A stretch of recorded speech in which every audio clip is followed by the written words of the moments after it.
नमस्कार सबैजनामा म आज फेरि स्वागत भइसकेको छु तपाईहरु सामु एउटा नयाँ भिडियो लिएर। आज यो भिडियोमा हामी हाइवे इन्जिनियरिङलाई कभर गर्नेछौँ।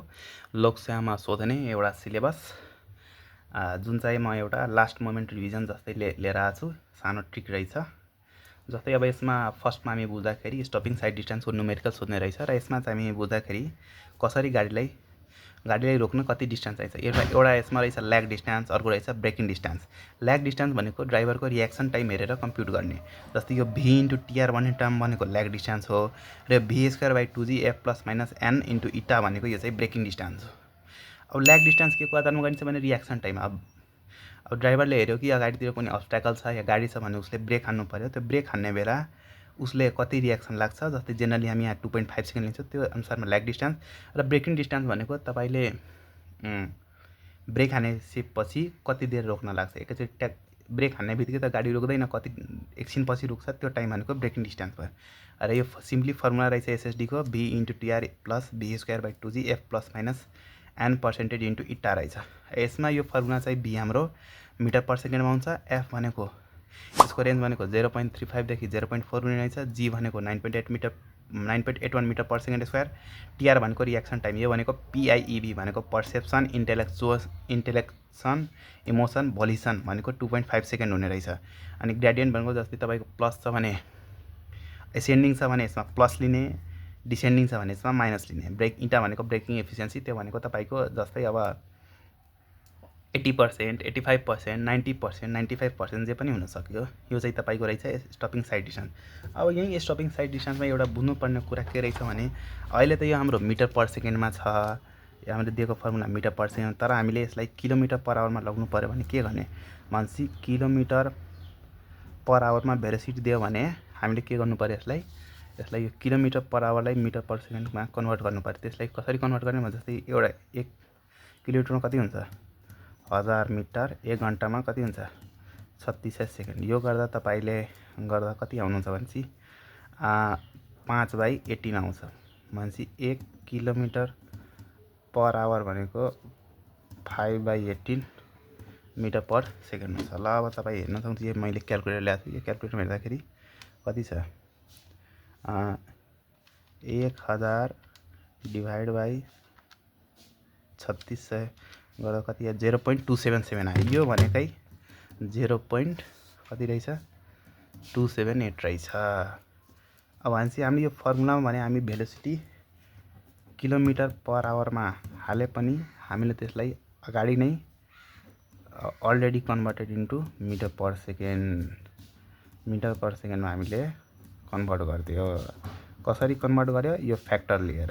यो चाहिँ हाम्रो फ्याक्टर भयो, फ्याक्टर फर कन्भर्जन, यो फ्याक्टर भयो। ल यति नै छ बुझ्ने पर्ने कुरा। ल अब नेक्स्टतिर हामी जान्छौँ ओभरटेकिङ साइड डिस्टेन्स। अब ओभरटेकिङ साइड डिस्टेन्स भनेको एउटा गाडीलाई अर्को गाडीलाई ओभरटेक गर्ने टाइम हो।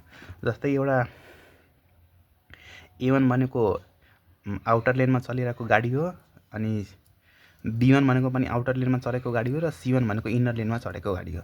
अब A1 लाई B1 लाई क्रस गर्नु छ भने कसरी क्रस गर्ने भने A1 देखि A2 जाने, त्यो भनेको ड्राइभरले रेस्पोन्स दिन्छ, त्यो भनेको रिएक्सन टाइम भयो। अनि A2 देखि A3 त्यो ए गाडीले ओभरटेक गर्छ, त्यो भनेको ओभरटेकिङ डिस्टेन्स भयो। र यो चाहिँ कतिखेरसम्म कम्प्लिट गर्नु जबसम्म अपोजिट डाइरेक्सनमा भएको गाडीले A3 लाई कोइन्साइड नगरोस् त्यतिखेरसम्म। जस्तै अब यसमा हामी D1 हेर्न सक्छौँ। D1 कसरी छ, D1 भनेको अब B को आधारमा, बीले ब्रेक हान्छ कि एक्सिलेट गर्छ त्यसको आधारमा रिएक्सन टाइम हामी D1 डिस्टेन्स गर्छौँ। जस्तै D1 = VB को स्पिड इन्टु टिआर। र यसमा नि त्यही सेम कन्भर्जन फ्याक्टर रहेछ, kilometre per hour metre per सेकेन्डमा गर्नलाई 0.278। र ओभरटेकिङ साइड डिस्टेन्सको हाम्रो रिएक्सन टाइम जेनरली 2 सेकेन्ड हुन्छ, 2 सेकेन्ड हुन्छ है। भनेपछि D1 भनेको VB इन्टु टिआर भयो। र D2 भनेको चाहिँ के हुनु, हामीले D2 हेर्न सक्छौँ फर्मुलामा। यो B भनेको B1 र B2 भनेपछि B भनेको चाहिँ जस्तै अब B भनेको त्यो गाडीले यो ओभरटेक गर्दा ए गाडीले ओभरटेक गर्दा B जुन ओभरटेकन गाडी हो उसले कति डिस्टेन्स ट्राभल गर्यो भने उसको टाइम इन्टु ओभरटेकिङ टाइम भयो। अनि यस भनेको हेडवे भनेपछि ए र B गाडीको बिचको डिस्टेन्स कति हो, र ए र B को डिस्टेन्सको बिचको गाडीलाई नि हामी यसरी स्पेस हेडवे भन्छौँ। त्यसलाई यसले डिनोट गरिन्छ र त्यो स्पेस हेड हो। स्पेस हेड भनेको 0.7 VB + 6 हो। यो कतिखेर जब VB मिटर पर सेकेन्डमा छ र VB यदि किलोमिटर पर आवरमा छ भने त्यो चाहिँ 0.2 हुन्छ। यसमा नि सेम कन्भर्जन फ्याक्टर युज गरेर होला हामी हेर्न सक्छौँ। जस्तै यसमा तपाईँ हेर्न सक्नुहुन्छ, यसमा जस्तै अब म कति छ 0.7 छ होइन, भनेपछि 0.7 × 5 गर्छु अनि डिभाइड बाई 18 गर्छु, कति आयो 0.2 आयो भने चाहिँ ठ्याक्कै हेर्नुहोस् त तपाईँ, त्यही मिल्न सक्छ भने 0.2 नै आएको रहेछ। त्यस्तै यसमा कन्भर्जन गर्ने किलोमिटर पर आवरमा। अनि टी भनेको ओभरटेकिङ टाइम हो। ओभरटेकिङ टाइम भनेको तपाईँको अंडर रूट के हुन्छ 4s/a हुन्छ। 4s/a भनेपछि 4s भनेको स्पेस हेड वे हुन्छ, a भनेको एसलेसन हुन्छ। र अब एसलेसन त्यो हामीलाई गाडीको दिएको नि हुनसक्छ नदिएको हुनसक्छ, त्यो ठिक छैन। अनि D3 भनेको चाहिँ के हो, D3 भनेको अपोजिट डाइरेक्सनबाट लेनबाट आएको गाडीले त्यो ए गाडीले बी गाडीलाई ओभरटेक नगरुन्जेलसम्म कति टाइमसम्म उसले एक्सिडेन्ट नहोस्, हेड अन कोलिजन नहोस् भनेर गरेको टाइम हो। त्यो पनि ओभरटेकन टाइमकै बिचमा यहाँसम्म पुग्नु पर्यो। त्यो भनेको कति हुन्छ, सी को speed into overtaking time, BC × T। र यसमा हामी हेर्न सक्छौँ तीनटा रहेछ। जस्तै अब यसमा ओभरटेकिङ जोन हुन्छ। जस्तै मिनिमम ओभरटेकिङ जोन भनेको 3 टाइम्स ओभरटेकिङ साइड डिस्टेन्स हुन्छ, म्याक्सिमम ओभरटेकिङ जोन भनेको 5 टाइम्स ओभरटेकिङ साइड डिस्टेन्स हुन्छ, र इन्टरमिडिएट साइड डिस्टेन्स भनेको 2 टाइम ओभरटेकिङ साइड डिस्टेन्स हुन्छ। र एउटा स्टपिङ साइड डिस्टेन्स हामीले एउटा फर्मुला हेर्न सक्छौँ। जस्तै स्टपिङ साइड डिस्टेन्स अब कुनै बेला हेडलाइट साइड डिस्टेन्स नि सोधिन्छ। त्यो हेडलाइट साइड डिस्टेन्स भनेकै स्टपिङ साइड डिस्टेन्स हो, कुन बेला, रातिको बेला। र एउटा यो रिलेसन पनि हामीले सम्झिन सक्नेछौँ। यो रिलेसन भनेको SSD ISD भन्दा लेस हुन्छ र ISD OSD भन्दा लेस हुन्छ। यही नै हो हाम्रो यो भिडियोको मुख्य कारण। ल